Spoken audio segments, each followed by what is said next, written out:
Video کے نیچے subscribe کے بٹن پہ کلک کریں، بیل کے آئیکن پہ کلک کیجئے تاکہ ہر نئی ویڈیو کی نوٹیفیکیشن آپ کو مل جائے۔ اسی طرح ایک روایت ہے حضرت عبداللہ ابن عباس رضی اللہ تعالیٰ عنہ سے مروی ہے، آپ صلی اللہ علیہ وسلم نے ارشاد فرمایا ہے کہ یہ جو ایام ہیں بقرعید کے شروع کے 10 دن، ان میں کثرت کے ساتھ اللہ کا ذکر کیا کرو، تسبیح و تحمید، تحلیل و تکبیر کثرت کے ساتھ کیا کرو، سبحان اللہ والحمد للہ لا الہ الا اللہ اللہ اکبر۔ یہ 4 کلمات ایسے کلمات ہیں ان کے ذریعے اللہ کی ایسی تعریف اور ایسی بڑائی بیان کی جاتی ہے کہ دوسرا کوئی کلمہ ان 4 کلمے کے مقابلے میں نہیں آ سکتا۔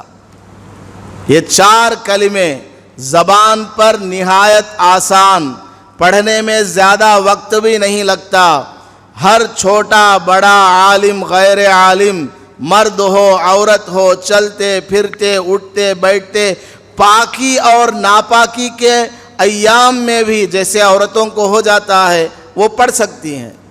سبحان اللہ الحمدللہ اللہ اکبر لا الہ الا اللہ، الگ الگ پڑھنا چاہیں الگ الگ پڑھ سکتے ہیں، ملا کر کے پڑھنا چاہیں ملا کر پڑھ سکتے ہیں، کسی بھی طرح ان کو پڑھ سکتے ہیں۔ ان کو پڑھنے کے لیے وضو کی بھی کوئی ضرورت نہیں ہے۔ اگر کوئی آدمی ناپاکی کی حالت میں ہے اور نہانے میں 15-20 منٹ اور وقت ہے، اس دوران اگر وہ پڑھنا چاہے، کوئی موقع آ گیا اس نے کسی عجیب چیز کو دیکھا تو سبحان اللہ کہا، بالکل جائز ہے، الحمدللہ کہا، بالکل جائز ہے، پڑھ سکتا ہے۔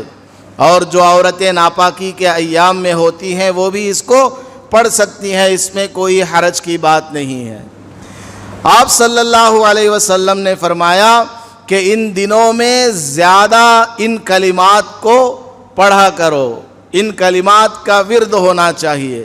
صحابہ کرام میں سے بعض صحابہ کے بارے میں روایات میں آتا ہے کہ بقرعید کے ان 10 دنوں میں باضابطہ گلی کوچوں میں نکل کر کے صحابہ سبحان اللہ الحمدللہ اللہ اکبر لا الہ الا اللہ پڑھا کرتے تھے۔ ان کی آواز کو سن کر کے دوسرے لوگ بھی پڑھنے لگ جاتے تھے۔ اس قدر صحابہ کرام کو نیکیاں حاصل کرنے کا شوق ہے اور حضور صلی اللہ علیہ وسلم کے حکم کی تعمیل کا جذبہ ہے۔ آپ صلی اللہ علیہ وسلم نے ارشاد فرمایا، جو آدمی 100 مرتبہ سبحان اللہ کہے تو 100 عرب غلام کو اللہ کے لیے غلامی سے آزاد کرنے کا ثواب ملتا ہے۔ 100 عرب غلام، ایک غلام کو آزاد کرانا ہو کئی ہزار درہم یا دینار خرچ کرنا پڑتا تھا۔ حضرت بلال حبشی رضی اللہ تعالیٰ عنہ بھی کسی کے یہاں غلام تھے۔ بہت صحابہ کرام کی فہرست ہے جو پہلے کسی کے یہاں غلام رہے۔ تو 100 مرتبہ سبحان اللہ کہنا 100 عرب غلام کو اللہ کے لیے غلامی سے آزاد کرنے کے برابر ہے۔ کتنا معمولی سا عمل ہے لیکن اجر اور ثواب کے اعتبار سے کتنا زیادہ ہے۔ آپ صلی اللہ علیہ وسلم نے ارشاد فرمایا، جو آدمی 100 مرتبہ الحمدللہ کہتا ہے تو 100 گھوڑے میدان جہاد میں ساز و سامان کے ساتھ دینے کا ثواب ملتا ہے۔ 100 گھوڑے اس زمانے میں ملک عرب میں جو جہاد وغیرہ ہوا کرتے تھے اس میں گھوڑوں کو استعمال کیا جاتا تھا۔ ایک ایک گھوڑا کئی ہزار درہم اور دینار پر آتا تھا۔ 100 مرتبہ آپ نے بیٹھے بیٹھے الحمدللہ کہا، تم اللہ کے راستے میں میدان جہاد میں 100 گھوڑوں کو ان کے ساز و سامان کے ساتھ، جو بھی جنگی سامان ہوتے ہیں ان کے ساتھ میں اللہ کے راستے میں خرچ کرنے کا ثواب ملتا ہے۔ آج کل گھوڑوں کے ذریعے جنگ تو نہیں ہوتا ہے، جنگ کے اندر گھوڑوں کی جگہ ٹینک استعمال کرتے ہیں۔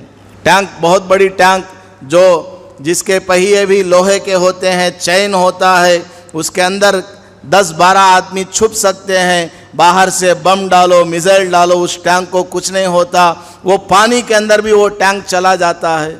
ایسے 100 اندازہ لگا لیجئے کتنا بڑا ثواب ہے۔ بیٹھے بیٹھے آپ نے 100 مرتبہ الحمدللہ کہا، اور آپ صلی اللہ علیہ وسلم نے ارشاد فرمایا جو آدمی 100 مرتبہ اللہ اکبر کہتا ہے تو اس کو 100 اونٹ اللہ کے راستے میں قربان کرنے کا ثواب ملتا ہے۔ 100 اونٹ، کبھی دیکھا ہے اونٹ آپ نے؟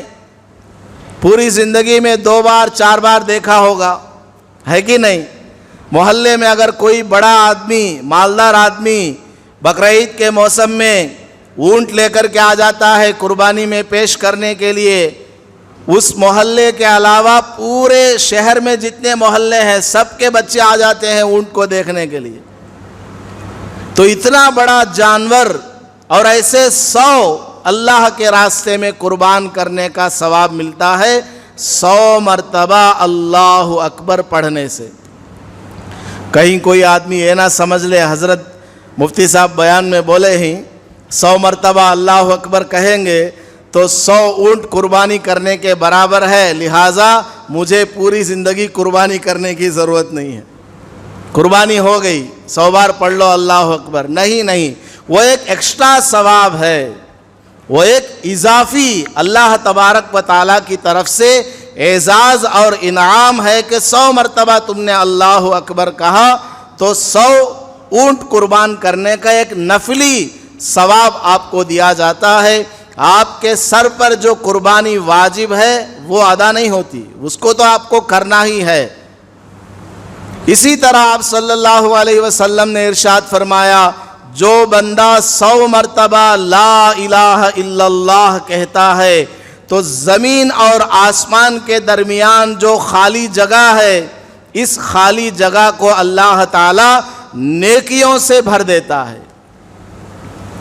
اب اندازہ لگائیے زمین کہاں آسمان کہاں، پوری دنیا کے بڑے بڑے سائنسدان، ٹیکنالوجی کے ماہر، سیٹلائٹ یہ بنانے والے، راکٹ بنانے والے گئے اور ایک جگہ پہنچے تو کہنے لگے کہ ہم چاند پر پہنچ چکے ہیں، حالانکہ یہ کوئی یقینی بات نہیں ہے کہ لوگ چاند پر پہنچے ہیں، ایک تخمینہ، ایک ازمپشن ہے کہ ہم لوگ چاند پر پہنچے ہیں، لوگ کہتے ہیں، لیکن آسمان کے نیچے تو کئی ہزار ستارے ہیں، چاند ہے، سورج ہے، اور بہت سارے اس کے درمیان گھومنے والے پلانٹس ہیں۔